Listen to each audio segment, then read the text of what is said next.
Welcome to a special edition of Gospel Truth with Andrew Wommack, a teaching ministry that focuses on God's unconditional love and grace. On today's broadcast, in celebration of Black History Month, Andrew is joined by David Barton as they discuss the numerous Black heroes of America. In the South, the war is over, but that didn't change hearts. If someone like a Woodrow Wilson comes out with his book and doesn't tell me about these Black heroes, then I don't know about them.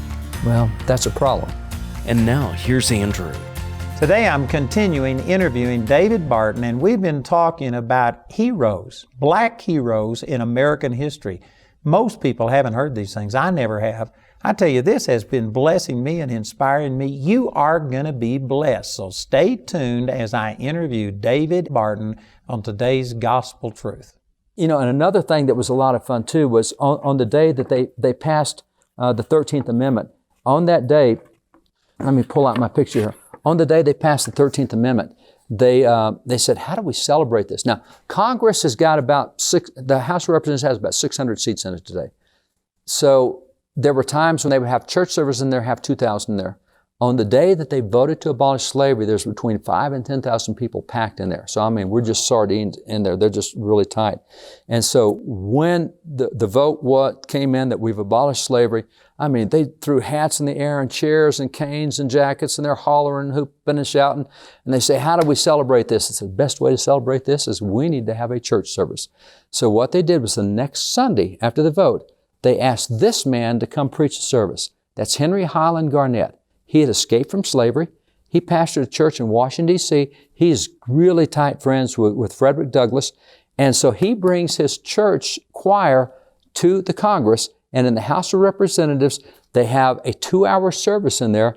And the choir singing and celebrating and shouting and hooping and hollering. Led by a black man. He is the first black man to speak in the U.S. Congress. He's the first, and he was asked by Congress to come do a sermon and show what we've just accomplished. And so Henry Highland Garnett is one of the greatest civil rights leaders in our history. He was really noticed. As a matter of fact, we talked earlier about Robert Smalls, the black pilot who became the black general, who became black naval captain. They took him to his church and had this big, huge event for him in New York City, as Robert Smalls is his hero. So he was the civil rights leader of the day. We just hardly study him anymore because he's such an evangelical kind of a preacher. But he is a lot of fun within that framework. Now, he's the first black man to speak in the Congress, and a 2-hour sermon when he did so. But this man, Joseph Hayne Rainey, is the first black man to preside over the Congress. He sat in the seat of the speakers and presided over Congress. He's one of those early congressmen that came in. And what would the date have been on that? Well, this is 1870 when these guys go into Congress, and that is Joseph Hayne Rainey right there. That is that guy. This is 1870. Second one from the right. The second one from the right. And he goes in, and he is the first black man to preside over the U.S. Congress. And I mean, it's just so many firsts with these guys and so much breakthrough that we have. I remember in your CD I listened to, I heard the speech of Eliot, and I mean, you had a large segment, and man, he was powerful. And I mean, he was powerful. It was awesome. He spoke 4 languages. He was a brilliant man. He was from South Carolina. And he's the guy who had the debate with the vice president of the Confederacy. Mm-hmm. Confederate vice president. I think that's what I heard. That's what you heard. Uh-huh. Alexander Stephens, the vice president of the Confederacy. And when Stephens from Georgia became vice president of the Confederacy, he gave a speech that said slavery is the cornerstone of the Confederacy. That's why we exist. And so now, after the Civil War is over, Georgia elects him to come back into Congress. So he's a congressman again, but now after the Civil War. But now he's got a bunch of blacks in Congress with him. So the vice president of the Confederacy became a congressman after the war. You can understand why there was all of this conflict. Why there was conflict, that's right. They just went into fighting in a different mode rather than... Well, they still fight. The spirit's the same. You just use different weapons. You use different tools. It's no longer guns and bullets. Well, it still was in places like the Klan. Now we use political stuff. Now we use laws. Now we'll take the ballot away from you. So there was, until you change the heart of man, you won't change the stuff they're trying to do.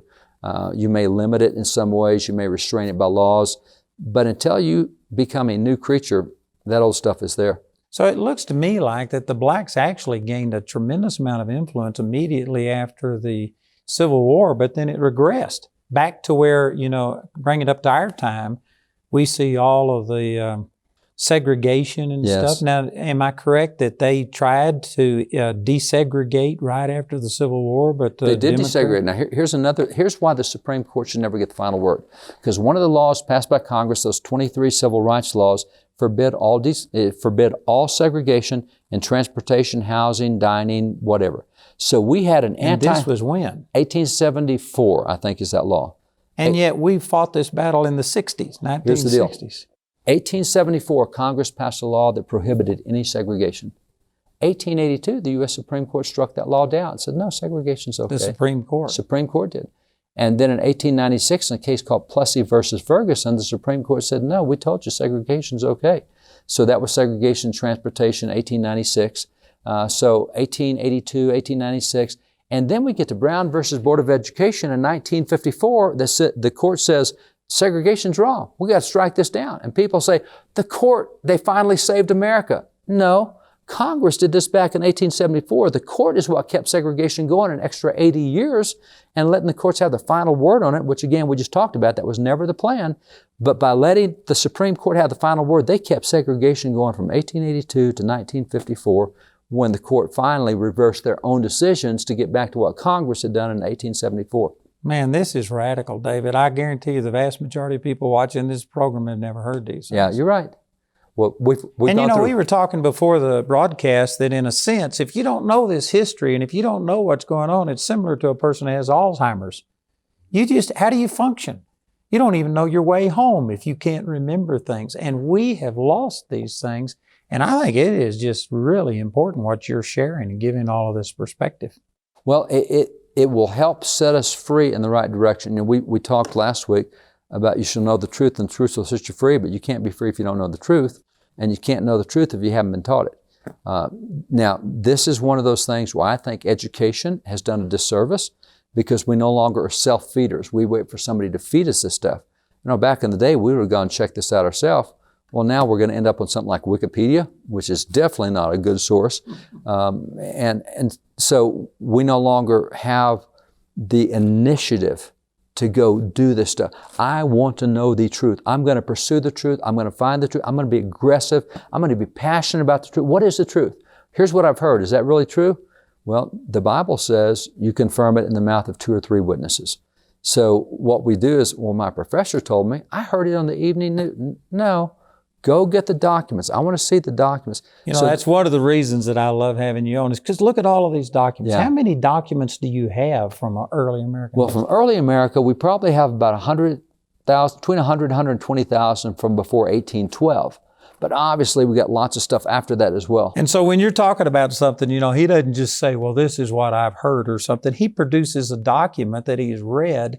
And this gives you a credibility that I think most people who are commenting on this don't have, is because you've got those documents. It also creates a real dilemma because this is a different narrative than other people have.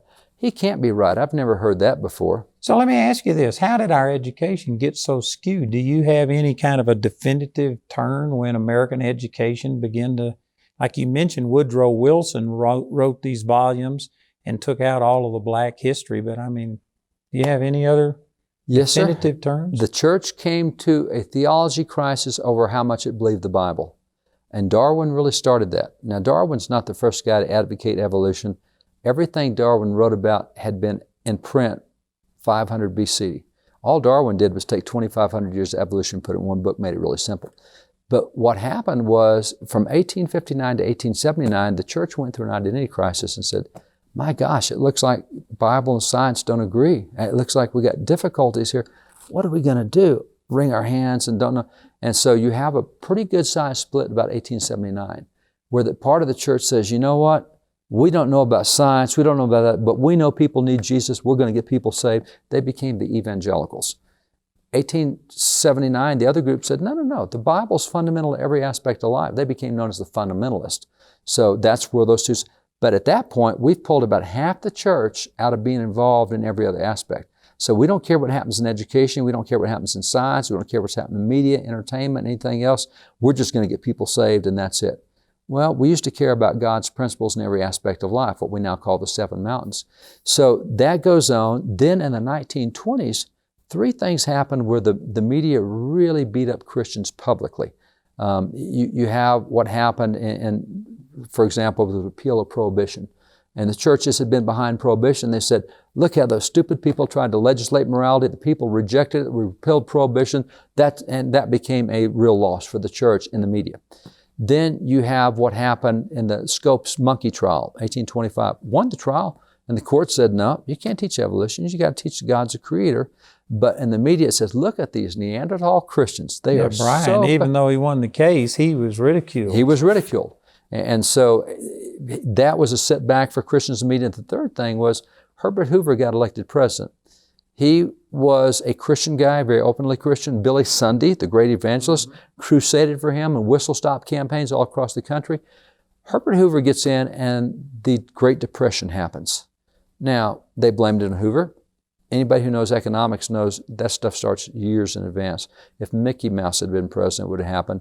If King David had been president, it would have happened because we'd created it. But nonetheless, so you had people who jumped out of buildings in New York City and said, you Christians are causing people to kill themselves. You elected a president and he's so incompetent, he's put the nation in depression and people are killing you Christians. And so after three things real quick, Christians said, let's rethink our belief about society. Hey, kids, here's the deal. You want to do something good for Christ? Be a pastor, be a missionary. Stay out of education, stay out of science, stay out of government, stay out of politics. So we pulled out all this stuff, which somebody's going to fill that vacuum, and it was progressives. And so they came in, and shortly after that is when you see these massive educational changes.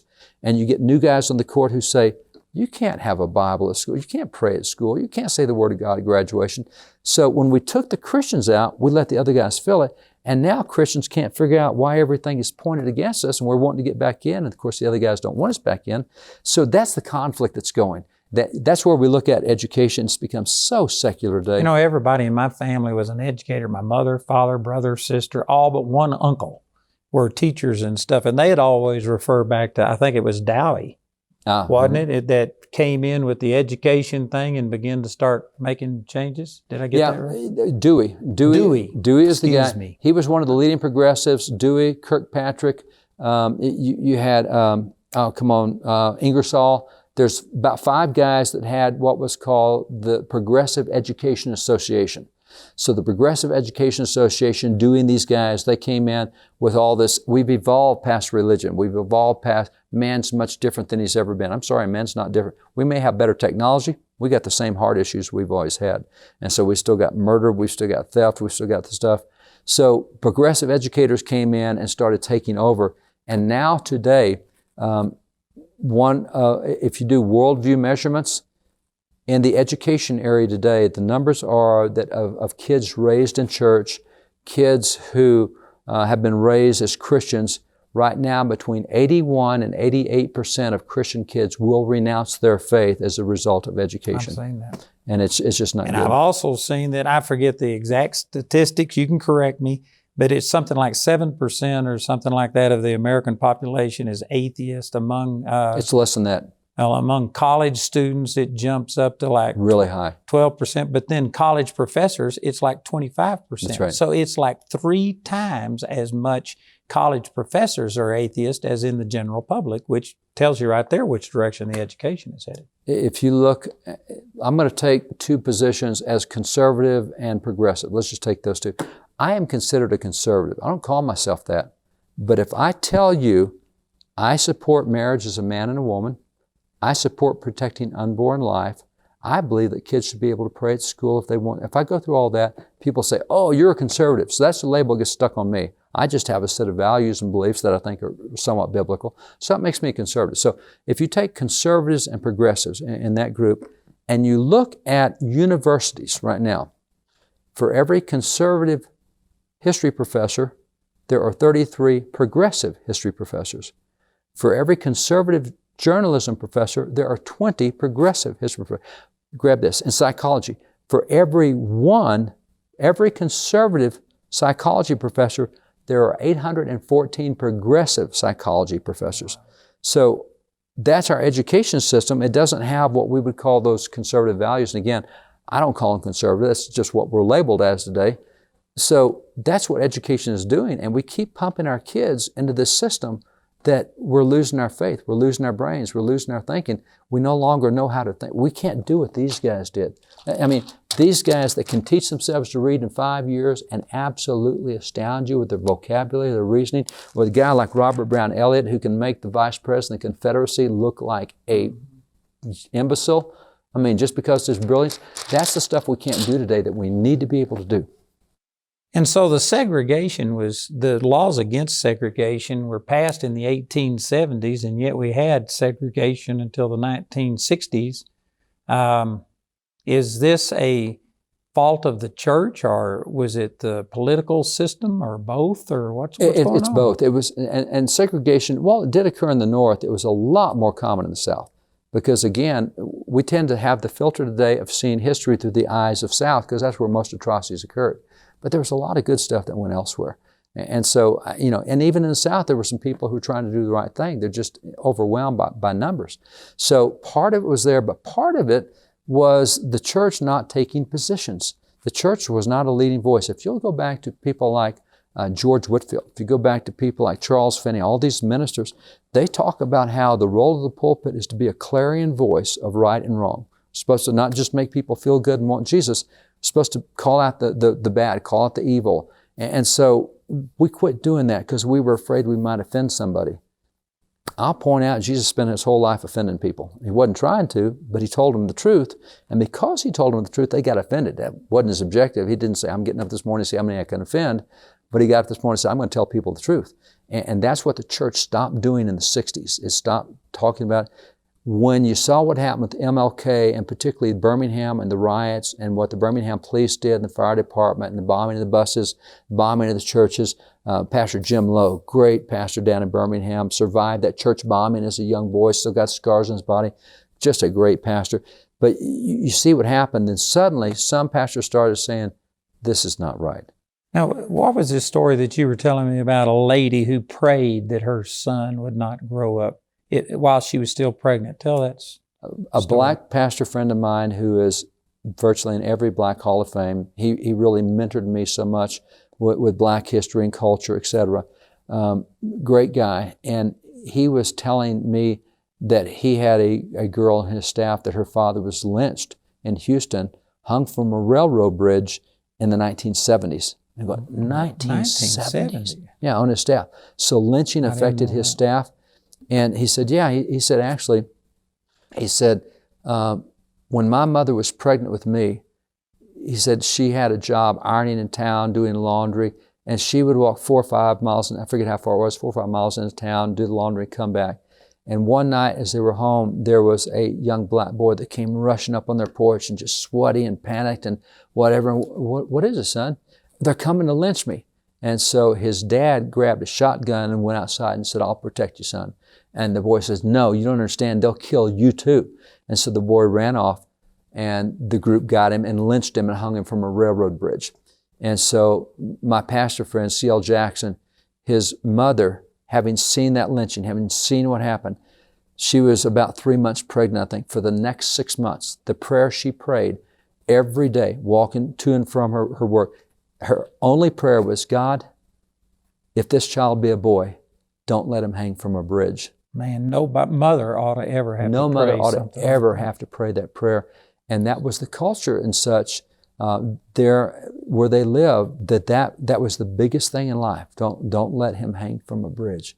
And as it turned out, he went on to be just a fantastic guy. Well, I just turned 70, and so when I was 18, I met a woman in Sherman, Texas, who I was visiting with her. She was a black lady, and I don't know how, so, when you're 18, everybody looks ancient. Yeah, she might have been 50, but to me, she was like 80 or something. But when she was a little girl in Texas, she was walking down by a creek somewhere, and some whites came and took her and beat her and her friend up and killed her friend and skinned her right in front of her. And that's a person that was in my lifetime.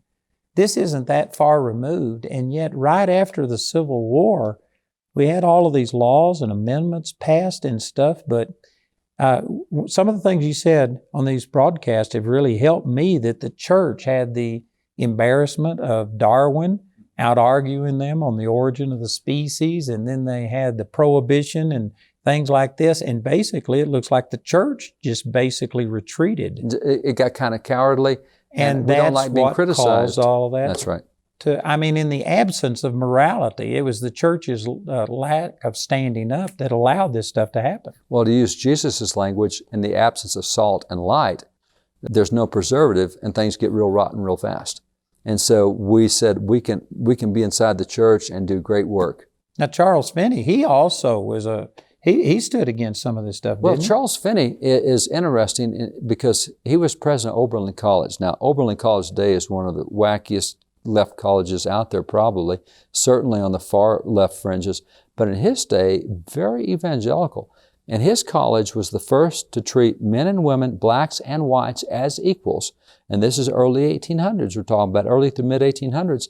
And at his church, the kids were conductors on the Underground Railroad. He had his Wait kids. a second. Was Finney in the 1800s? 1800s. You said the early 1800s? Early 1800s. Oh, man, I had my history all wrong. I'm not criticizing you at all. No, but early 1800s. Wow. I thought he was later than that. He started preaching in the late 1700s, and in 1792 is when I think he was born, and so as a kid, he's a Christian guy. And he gets, actually, try this, he got converted to be a Christian in law school. Because in law school... That wouldn't happen today. No, that's right. In law school, the books back then were books like Blackstone's Commentaries on Law. When it gave you the law, it often gave you the Bible verse on which the law was based. And so in the process of reading the law, he read so much of the Bible that he got converted and said, I want to be a minister. So that came out of his law books. So then he becomes a minister and he gets involved. And so by the time you get in the 1830s, 1840s, he's really active in the Great Awakenings, early 1800s, 20s, 30s, 40s, right up to the Civil War. He's active through the Civil War. So his kids in college become conductors in the Underground Railroad, which is an act of civil disobedience. Because what's happened, the fugitive slave law passed by the Congress says you have to return all runaway slaves back to their owner. He said, nope, we're going to take all runaway slaves and get them to freedom, and we're not sending them back into slavery. Now, that's a pretty big... Not many churches today would engage in civil disobedience, but he had a biblical reason for it. He could justify it biblically. And so his kids are helping slaves escape. And the Underground Railroad was such a brilliant thing. But so many, white guys that we rarely talk about, Charles Levi Coffin and his wife, they helped 3,000 slaves escape to freedom. And just one at a time, they'd take them in their home, they'd hide them, they'd get them moved out. So they became known as Grand Central Station on the Underground Railroad, moving slaves through. And there were so many that did the right thing. And that's where the church was. Actually, the Methodist Church split over the issue of slavery because part of the Methodist Church said, we're not going to take a position. Other part said, no, it's evil, it's wrong, we're taking a position. So the Wesleyan Methodists are actually the guys who really stood up and said, and that's the kind of connection you have with Finney, is that kind of stuff. So they were very, very strong. And I'm getting involved in taking stands and saying things that this is right and this is wrong, and I've lost people over it, and I've had people write in and get upset with me and stuff. So I can understand in a sense how that, man, you'd love to just preach the gospel and go after getting people saved, but we cannot be silent on these things. We cannot be silent on issues, and we cannot stay out of politics. Because whether we like it or not, politics is what creates the policies that God will use to bless or curse the nation. And so we can't, plus the fact that in this nation, my goodness, we're stewards. God said, here, you guys take care of the nation until I get back. Jesus said, occupy till I come. So we cannot not be stewards of the nation. We cannot not say, and then when we come back, Jesus said, I'm not really sure I understand this. Why were you supporting all these pro-abortion candidates? And why were you, that's not going to be a good conversation to have, which is why I say party doesn't matter. Positions do matter. And party matters in the sense that parties take positions. But I'm not loyal to a party. I'm loyal to biblical values. And anybody who wants to move that forward, I'll help them do it. Man, if you've watched all of today's program, I know that you were blessed. And I want to encourage you that you need to not only get this, you need to get this so that you can go over it yourself, but so that you can share it with other people. We have 6 weeks worth of television broadcasts. The 2 that I'm doing here during Black History Month 2020, but also we have teachings that I interviewed David back in 2009 and also 2013. And so 6 weeks worth of interview with David Barton. and this would be a blessing to you. We've also got information about how you can go directly to their website at WallBuilders, and it would be a blessing. You need this not only for yourself, but for other people. Listen to our announcer, and please call or write today. Today you saw a portion of Andrew's interview discussing Black History Month and the role Black Americans have played in America's history. This entire interview is available as part of the God and Country album, which also includes previous interviews with David Barton discussing America's godly heritage. God and Country is available in either a CD or DVD album made from our daily television broadcast. Each of these valuable resources is available for a gift of any amount when you contact us. We want to say a special thank you to the grace partners of Andrew Wommack Ministries. Your gifts make it possible to put free ministry materials into the hands of many people in need. If you're not already a grace partner, we ask you to pray about becoming one today. You can become a grace partner or order resources through our website at awmi.net. While there, you can discover more product details and download additional free resources. Or call our helpline Monday through Friday from 4:30 a.m. to 9:30 p.m. Mountain Time at 719-635-1111. To write us, use the address on your screen. We appreciate your generosity and hope to hear from you today.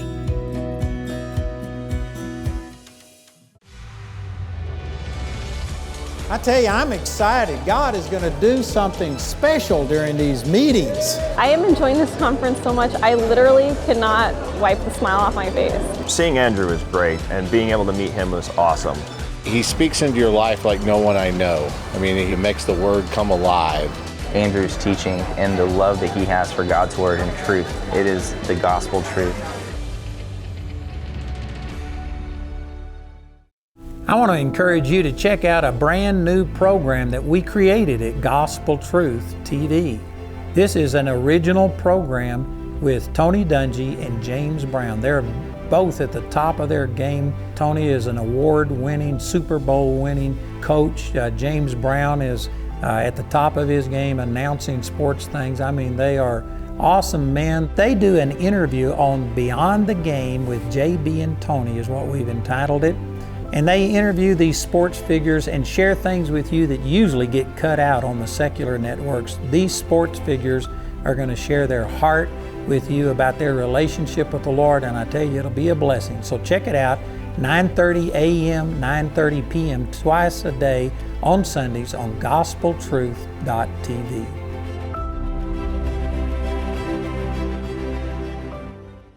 I'd like to give you a special invitation to join us for our 2020 Men's Advance. It's going to be March the 12th through the 14th at our facilities here in Woodland Park. And I've got JB, James Brown, and Tony Dungy with me again. We're going to have workshops in the afternoon, and I tell you, we have thousands of people that come to this. Last year it was close to 2,000 people. It's going to be great. March the 12th through the 14th, 2020 for our Men's Advance.